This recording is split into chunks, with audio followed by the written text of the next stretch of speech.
నమస్తే అండి అందరికీ. నేను మీ Madhavi Krishna. Welcome to my channel Madhavi Krishna's Navarasa Kathamalika Telugu audio stories. వినండి, వింటూనే ఉండండి ప్రతిరోజు సరికొత్త ఎపిసోడ్లని. ఈ కథలు కనుక మీకు నచ్చినట్లయితే తప్పకుండా నా ఛానల్ని సబ్స్క్రైబ్ చేసుకోండి. మరి ఇంకెందుకు ఆలస్యం, సబ్స్క్రైబ్ బటన్ని ప్రెస్ చేయండి. అలాగే నోటిఫికేషన్స్ కోసం బెల్ ఐకాన్ని ప్రెస్ చేయండి. ఇంతవరకు సబ్స్క్రైబ్ చేసుకున్న శ్రోతలందరికీ కూడా నా ధన్యవాదాలు. జతవెతికే హృదయానికి 7వ భాగం. రాత్రి అమ్మవారి గుడిలో హరికథుంది, వస్తావా? మాళవిక వరండా మెట్ల మీద కూర్చుని అడిగింది. గులాబీ మొక్కలకి అంటుకడుతోంది ఆనంద. సంగీతం తర్వాత ఆమెకి నచ్చే పని తోట పనే. తోటలో ఎంతసేపైనా గడిపేయగలదు ఆనంద. అందుకే నౌకరిని మిగిలిన పనులు చెయ్యమంటుంది, కానీ మొక్కల పోషణ తనే చూస్తుంది. తాను చేస్తున్న పని అవ్వగానే చేతులు కడుక్కుని వచ్చి మాళవిక పక్కన కూర్చుంది. అప్పుడప్పుడు సాయంత్రాలు వచ్చి గలగలా కబుర్లు చెప్పే మాళవిక అంటే ఇష్టం కలగడం మొదలుపెట్టింది ఆనందకి. ఆమె ఎప్పుడెప్పుడు వస్తుందా అని ఎదురు చూడడం అలవాటైపోయింది. ఉన్నది ఉన్నట్టుగా మొహం మీద చెప్పే మాళవిక మనసులో ఒకటి పెట్టుకుని బయటికి ఒకలా మాట్లాడే అమ్మాయి కాదు. తను చూసిన ప్రపంచంలోని మనుషులకు చాలా భిన్నంగా ఉంటుంది ఆమె ప్రవర్తన. అన్న కొన్ని వేల కోట్ల రహస్యాలని తన గర్భంలో దాచుకున్న మహాసముద్రం లాంటి వాడైతే, చెల్లి గలగలా పారే సెలయేరు లాంటిది. ఒకచోట కుదురుగా కూర్చోదు. ఒక్క క్షణం నిశ్శబ్దాన్ని భరించలేదు. మౌనంతోనే సంభాషించగల అన్నగారికి వసపిట్టలాంటి చెల్లెలు అని తలుచుకోగానే పక్కున నవ్వింది ఆనంద. ఉన్నట్టుండి ఆమె ఎందుకు నవ్విందో అర్థం కాలేదు మాళవికకి. అదే అడిగింది ఆనందని. నీకు నీ అన్నయ్యకి ఎంత తేడానా అని తలుచుకుంటే నవ్వొచ్చింది అంటూ ఒక్క చూపుతో రమేష్ బృందాన్ని అర్జున్ ఎలా బెదిరికొట్టాడో చెప్పింది ఆమెకి. మాళవిక ఆమె చెప్పినదంతా శ్రద్ధగా విని, రమేష్ తనని ఎలా ఏడిపించబోయాడో, నడి రోడ్డు మీద వాడిని అర్జున్ ఎలా కొట్టాడో మొహంలో భావాలని పలికిస్తూ గొంతులు మార్చి చెప్తూ ఆనంద భైరవిని నవ్వించింది. ఆమె చీకు చింత లేకుండా అంత ధీమాగా ఎలా ఉండగలదు అనిపించింది ఆనందకి. ఆమెకి కొత్త పాత లేదు. అందరితోనూ కలుపుగోలుగా మాట్లాడుతుంది. తను ఎప్పుడైనా అలా ఉండగలదా? తన వల్ల కాదు. అడుగు తీసి అడుగు వేయాలంటే భయం తనకి. జీవితంలో మొదటిసారి ఒంటరిగా బయటికి వెళ్ళి ప్రమాదాన్ని నెత్తిమీదకి తెచ్చుకుంది. అలవాటయ్యే వరకు ఇంట్లో నుంచి ఒంటరిగా బయటికి వెళ్ళకూడదని నిర్ణయించుకుంది. అందుకే మాళవికకి తాను హరికథ చూడడానికి రాలేనని చెప్పింది. వచ్చిన కొత్తల్లో ఒంటరిగా ఉంటున్న ఆడపిల్ల అని అందరూ వింతగా చూస్తూ ఉండేవారు. కానీ శివం తాతగారి మనవరాలని తెలిసాక ఇంటికి వచ్చి ఆప్యాయంగా పలకరించేవాళ్ళు ఎక్కువయ్యారు. అలాగని ఇంతవరకు ఎవరూ తనని ఇబ్బంది పెట్టలేదు. కానీ రమేష్ లాంటివాడు వస్తే తనకి ప్రమాదమే. ఎలా ఎదుర్కోవాలి? మాళవిక వెళ్ళిపోయాక కూడా చాలాసేపు అలానే కూర్చుంది ఆనంద. సూర్యుడు తన పని పూర్తి చేసుకుని వీడ్కోలు పలుకుతున్నట్టుగా పడమర వైపు కుంగిపోతుంటే మిణుకుమిణుకుమంటూ ప్రత్యక్షమవుతున్న తారల మధ్య రారాజులా ప్రత్యక్షమయ్యాడు సన్నని రేఖలో చంద్రుడు. అలా ఎంతసేపు ఆమె అక్కడ కూర్చుందో కూడా చూసుకోలేదు.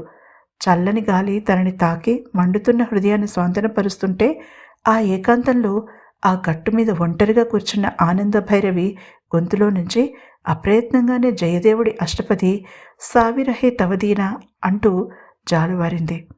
రాధ విరహవేదనని అద్భుతంగా తన గొంతులో పలికించింది ఆనంద.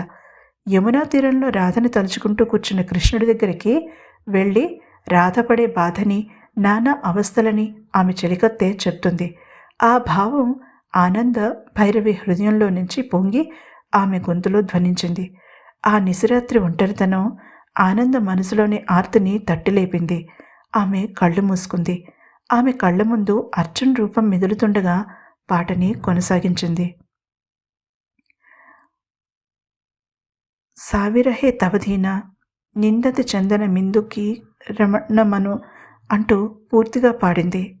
ఈ పాటకి అర్థం, రాధ విరహం చేత చల్లని వస్తువులైన గంధాన్ని, వెన్నెలని, మలయమారుతాన్ని తట్టుకోలేక దూరంగా మసులుకుంటోంది. ఇవేవీ రాధకి శాంతినివ్వడం లేదు. మన్మథ బాణాల తాకిడికి భయపడిన దీనురాలైన రాధ అనుక్షణము నీ భావనలో లీనమై ఉన్నది. ఆమె కళ్ళు వర్షిస్తున్నాయి. విరహాన్ని తాళలేని రాధ బాధని తన మనసులో అనుభవించి గొంతులో పలికించినందుకో, లేక అర్జున్ సాంగత్యం కోరుకుంటున్న మనసుకి అది సాధ్యం కాదని తెలియజెప్పే ప్రయత్నంలో అనుభవిస్తున్న వేదనో, లేక కొన్ని నెలలుగా మూగబోయిన కంఠం తారాచంద్రుల సాక్షిగా విచ్చుకున్నందుకో తెలియదు. ఆమె ఏడుస్తోంది. గుండె లోతుల్లో బంధించిన తన పాట ప్రకృతికాంత సన్నిధిలో మదిగోడలను బద్దలు కొట్టుకుని బయటికి రావడంతో తట్టుకోలేక అలాగే నేల మీదకి ఒరిగిపోయింది ఆనందభైరవి. ఆమె తల మీద చెయ్యి మృదువుగా ఆనడంతో ఉలిక్కిపడి కళ్ళు తెరిచింది. ఎదురుగా మసకగా కనిపిస్తోంది పొడవైన ఆకారం. ఆమె కళ్ళని తుడుచుకునే ప్రయత్నమేమీ చేయలేదు. తలెత్తి తన ఎదురుగా నిలబడిన వ్యక్తిని చూడడానికి ప్రయత్నించింది. భయం అనే ఎమోషన్ ఒకటి ఉందని ఆ క్షణం ఆమెకి గుర్తురాలేదు. ఎదురుగా ఉన్న ఆకారం దొంగ కావచ్చని, తనకి ప్రమాదం ఉండొచ్చని కూడా ఆమె గుర్తించలేదు. ఆమె భావావేశంలో ఉంది. రాధ విరహాన్ని ప్రత్యక్షంగా అనుభవించినట్టుగా ఉంది. చెదిరిన జుట్టు, ఏడ్చి ఎర్రబడిన కళ్ళు, కన్నీటి చారికలు అలుముకున్న చెక్కిళ్ళు, అదురుతున్న ఎర్రని పెదవులతో అదొక వింత అందంతో మెరుస్తోంది ఆనందభైరవి. అర్జున్కి నోటమాట రావడం లేదు. ఆమె పాట మత్తులో నుంచి అతను తేరుకోలేదు. ఆమె పాడుతున్న తీరుకి ఆమెనే రాధగా ఊహించుకున్నాడతను. అలాగే ఆమె ముందు మోకాళ్ల మీద ఆని వెనక్కి వాలి తన మడమల మీద కూర్చున్నాడు. తన 2 చేతులని పైకెత్తి తన బొటనవేళ్లతో ఆమె కన్నీళ్లని తుడిచాడు. అప్పుడు స్పష్టంగా చూడగలిగింది అతన్ని. చెమ్మగిల్లిన అతని కళ్ళు తన పాటని కేవలం చెవులతో వినడం కాకుండా మనసుతో అనుభూతించాడని అర్థమైంది ఆమెకి. ఆర్ద్రమైన మనసుతో అతడి చెంపలని తాకింది. అతను కళ్ళు మూసుకున్నాడు. ఆమె స్పర్శ అతడిలోని అలజడిని శాంతింపజేసింది. మనసులో ఆమెను చూడాలనే బలమైన కోరిక అతన్ని ఆ సమయంలో అక్కడికి లాక్కొచ్చింది. ఆమె తన కోసమే ఆ పాట పాడిందేమో అనిపించింది. ఈ టైంలో మీరిక్కడ వాక్యం పూర్తి చేయలేదామె. కలలో నుంచి బయటికి వచ్చిన దానిలా నెమ్మదిగా అతనికి దూరం జరిగింది. అతను కళ్ళు తెరిచాడు. మాట్లాడకుండా ఆమె పక్కన కూర్చుని ఆమె చేతిని తన చేతుల్లోకి తీసుకున్నాడు. చాలాసేపు మౌనంగా ఉండిపోయాడు. అతను ఏమైనా మాట్లాడుతాడేమోనని చూసిందామె. కానీ ఏదో ఆలోచనలో మునిగిపోయిన వాడిలా కూర్చున్నాడు. ఆకాశంలో ఉన్న నక్షత్రాలన్నీ లెక్క పెడుతున్నాడేమో అన్న అనుమానం కూడా కలిగిందామెకి. హఠాత్తుగా ఆమె వైపు తిరిగాడు అర్జున్. నా వల్ల కావడం లేదు అన్నాడు. ఆమె అర్థం కానట్టుగా చూసింది. నీకు దూరంగా ఉండాలని చాలా ప్రయత్నించాను. నా వల్ల కావడం లేదు. మనిద్దరి మధ్య ఇక ఇది తప్పేటట్టు లేదు చిన్నగా నిట్టూరుస్తూ అన్నాడు. ఆమె భయంగా అతని చేతుల్లో నుంచి తన చేతిని విడిపించుకోవాలని ప్రయత్నించింది. కానీ అతను వదల్లేదు. మనం పెళ్లి చేసుకుందామా? ఆమె కళ్ళలోకి సూటిగా చూస్తూ అడిగాడు. ఆమె తెల్లబోయింది. ఆ నిశీధిలో మెట్ల మీద కూర్చొని పల్చని వెన్నెల వెలుతుల్లో తనని పెళ్లి చేసుకోమని అడుగుతున్న అర్జున్ని ఏమనుకోవాలో అర్థం కాలేదామెకి. లేచి నిలబడబోయింది. అతను లేవనివ్వలేదు. చెప్పు, ఎప్పుడు చేసుకుందాం? మీకు పిచ్చెక్కింది. ఒకరి గురించి ఒకరికి ఏమి తెలుసని తడబడుతున్న కంఠంతో అడిగింది. పోనీ ఇప్పుడు తెలుసుకోవడం మొదలు పెడదాం. ఆమె చేతిని తన పెదవులకి ఆనించుకుంటూ అన్నాడు. ఆమె శరీరం చల్లుమంది. అర్జున్, మొదటి నుంచి గమనిస్తున్నాను. మీరు నన్ను వేళాకోళం చేస్తున్నారు. ఇది జోక్ చేసే విషయం కాదు. సీరియస్గా ఉండడానికి ప్రయత్నిస్తూ చెప్పింది. మనం ఖచ్చితంగా ఒకటే తీరుతాం. నీకు నా గురించి తెలుసుకోవాలంటే ఏం కావాలంటే అది అడుగు అన్నాడు. ఇప్పుడు అతని మొహం తేటగా ఉంది. కళ్ళు ఒక నిశ్చయానికి వచ్చినట్టుగా ప్రశాంతంగా ఉన్నాయి. ఆమె అతడి చేతిలో నుంచి తన చేతిని విడిపించుకుని విసురుగా లేచింది. నాకు మీ గురించి తెలుసుకోవాలన్న ఆసక్తి కానీ, మీతో పెళ్లి గురించి ఆలోచన కానీ లేవు. దయచేసి వెళ్ళండి. కోపంగా అని లోపలికి వెళ్ళబోయింది. ఏమైనా తిన్నావా అడిగాడు. అంత సడన్గా అతను టాపిక్ మార్చేసరికి ఆమె అయోమయంగా చూస్తూ లేదని తల అడ్డంగా తిప్పింది. నేను కూడా ఏమీ తినలేదు. ఆకలేస్తోంది. లేచి తన జీన్స్ దులుపుకుంటూ అన్నాడు. ఆకలేస్తోందని అతన్ని చూసేసరికి ఆమెకి కాళ్ళు చేతులు ఆడలేదు. వంట చెయ్యలేదు ఆ పూట. వరండాలోనే టైం గడిపేసింది. ఇంట్లో స్నాక్స్ కూడా ఏమీ లేవు. ఒక్క అరగంట ఆగితే వంట. వాక్యం మధ్యలో ఆపేసింది. ఆ రోజు మాళవిక తను చేసిన ఉప్మా తాగి మరీ నీళ్ళలా వచ్చింది. మరి వాంతి చేసుకున్నంత పని చేసిన విషయం గుర్తొచ్చి వంట చేస్తానని అనే ధైర్యం చేయలేకపోయింది. సరిగ్గా అదే సమయానికి అతనికి కూడా మాళవిక తనతో చెప్పిన మాటలు గుర్తొచ్చాయని ఆమెకి అర్థమైపోయింది అతని పెదవుల మీదకి దూకబోతున్న నవ్వును చూసి. లైబ్రరీ పుస్తకం హెల్ప్ చేయడం లేదా? ఆట పట్టించాడు ఆమెని. ఇబ్బందిగా తలదించుకుంది. అతను ఆమెతో పాటుగా లోపలికి నడిచి వంటింట్లోకి అడుగుపెట్టాడు. అద్దంలా నీట్గా ఉంది కిచెన్.